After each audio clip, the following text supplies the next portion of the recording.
నమస్కారం సార్. నా పేరు రాజేంద్ర ప్రసాద్. నేను కరీంనగర్ డిస్టిక్ నుండి వచ్చాను.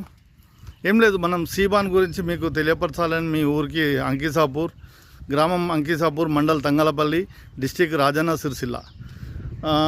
సీబాన్ యొక్క అవగాహన ఎలా ఉంటుంది అని చెప్పి మీకు తెలియపరచడానికి వచ్చాను.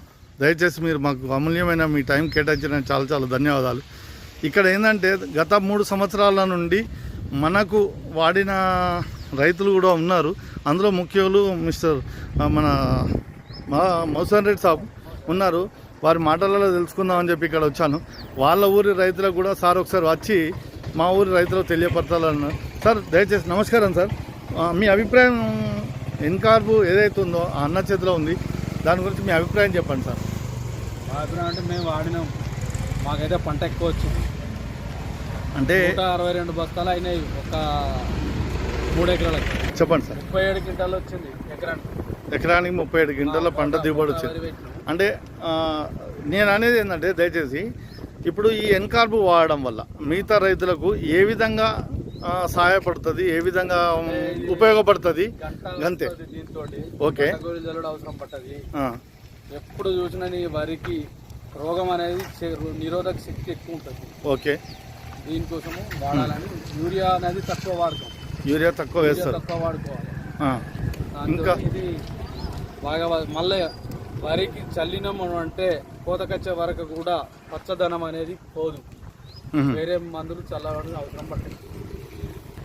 అయితే నేను అనేది ఏంటంటే యూరియా ఇప్పుడు రైతుకు రేటు చెప్పగానే అబ్బా గంత రేటా సార్, 300 రూపాయలకే యూరియా వస్తుంది కదా, మరి ఇంత రేటు చాలితే దీనివల్ల ఉపయోగాలు ఏంటి అని అంటున్నాను. యూరియాకు దీనికి తేడా ఏముంటుంది చెప్పండి. యూరియాకు చల్లినాక వారం లోపల దాకానే పచ్చదనం ఉంటుంది. ఇది చల్లినాము అంటే వరి కోతకొచ్చేదాకా కూడా పచ్చదనం ఉంటుంది. అంటే ఏమన్నా పురుగు అటాక్ ఇట్లా ఏమైనా తక్కువ ఉంటుందా సార్? దీనికి తక్కువ ఉంటుంది, నిరోధక శక్తి ఎక్కువ ఉంటుంది. రోగ నిరోధక శక్తి పెంపొందిస్తుంది అంటారు. ఓకే, కూడా దిగబడ్డ పొలం కూడా దిగబడతలేదు. ఓకే, దాంట్లో మార్చింది, భూమి అనేది మారింది. అట్లా భూమి కలర్ మారింది అంటారు. కలర్ మారింది. భూమి కోతకు గురి అవుతలేదు. కోతకు గురి అయ్యి దిగబడుతుంది కదా, కోతకు గురి అవుతలేదు. ఓకే ఓకే, ఇది చల్లడం వల్ల ఏంటంటే కోత గురి అవుతలేదు, పొలం దిగబాటు ఉంటలేదు. దిగబాటు ఉన్నది అంటే అలా సౌడు ఉన్న శాతం అన్నట్టు, సౌడు ఉన్నట్టే. అంటే ఇది చల్లడం వల్ల మీకు చౌడు కూడా పోయిందని మీరు నిర్ధారిస్తారా సార్? పోతుంది, ఎరుపు అనే ఆకులు లేకుండా ఉంటుంది. ఎరుపు కూడా వస్తలేదు, బ్లాస్ట్ కూడా వస్తలేదు. ఏమైనా మెడవిరుపు కానీ ఇది ఏం పని చేస్తలేదు. మెడవిరుపుకు మందులు కొట్టుకుంటే పని చేస్తుంది. మెడవిరుపు గిట్ట పని. ఓకే, ఏమైనా దిగు